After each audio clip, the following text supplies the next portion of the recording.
Akik ismernek, tudják, hogy egy kicsit furcsa vagyok.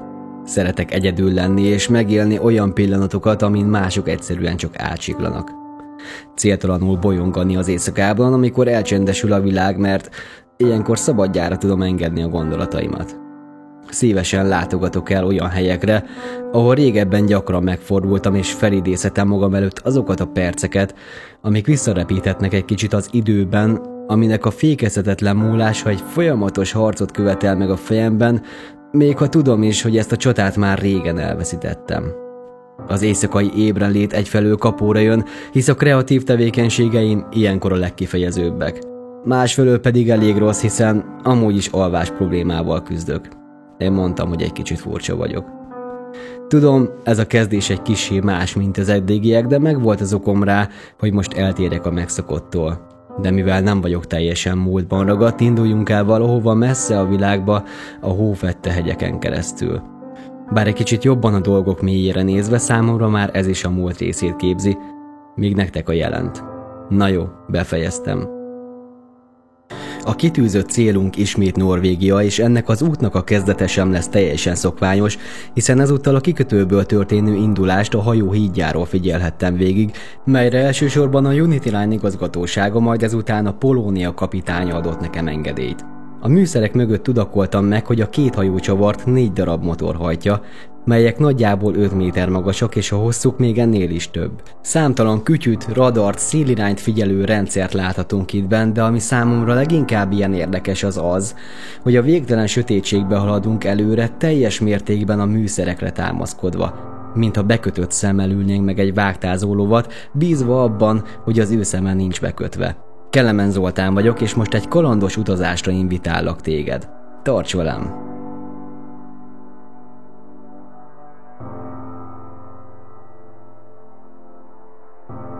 A képsorok alatt hallható zenéket ebben a videóban is magam készítettem.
Az utazásunk innentől kezd izgalmassá válni, hiszen lassan Norvégia legmagasabb hegyeivel nézünk farkasszemet.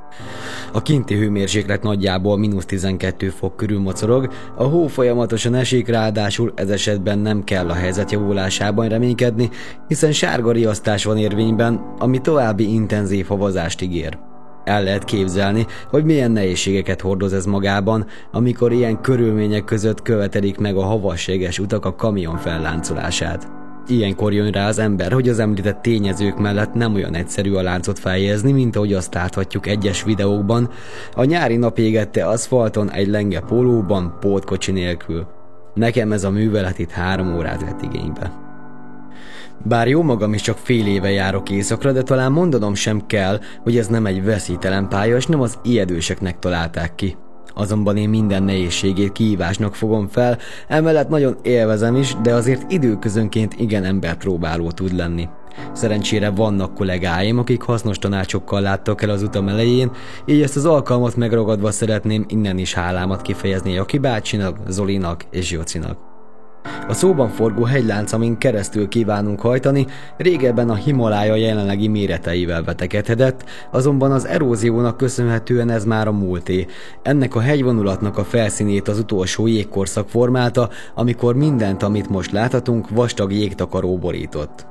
Norvégia déli részén található legmagasabb ponttal a Galtöpiggen büszkélkedhet, mely 2469 méter magas. Bár testközelből ezt nem figyelhetjük meg, emiatt felesleges volna keseregni, hiszen hasonló méretű hegyek között fogunk cikázni. A Skandináv-hegység északi részén Svédország és Norvégia határának találkozásánál lévő szakasz a Kjölen nevet viseli. A mi nyelvünkre fordítva ez hajógerincet jelent, mert a vikingeket egy felfordított hajó alsó részére emlékeztette. Hajnali 3 óra múlt, ideje nekivágni a hegyeknek.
Most, hogy megérkeztünk és le is rakottunk Floróban, biztosan sokatoknak feltűnt, hogy kicsit zöldebb lett a táj.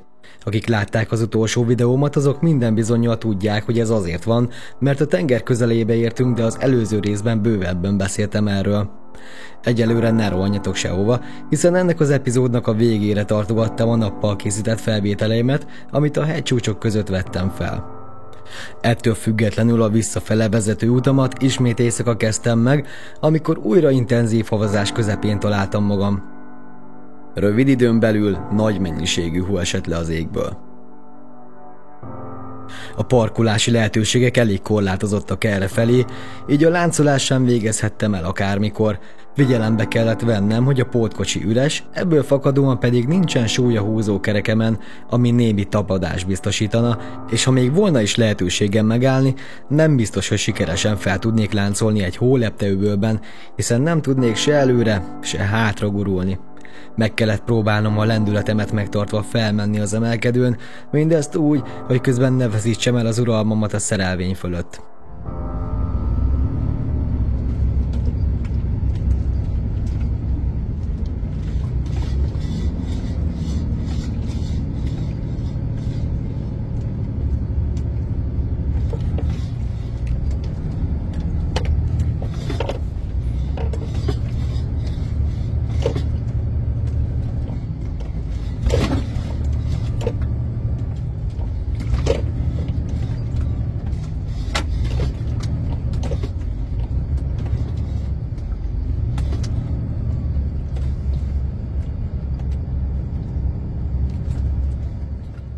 Nos, én zárnám soraimat, de még ezt megelőzően szeretnék köszönetet mondani Barbinak és Roxinak, ezért a felejthetetlen kanyarért. Nagyon élveztem.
Bár ebben a videóban a hangommal vívtam nagy csatát a rekedtségem révén, azért bízom benne, hogy sikerült jól érezned magad. További tartalmakért ne felejts el bekövetni YouTube-on és TikTokon. Találkozunk legközelebb is, sziasztok!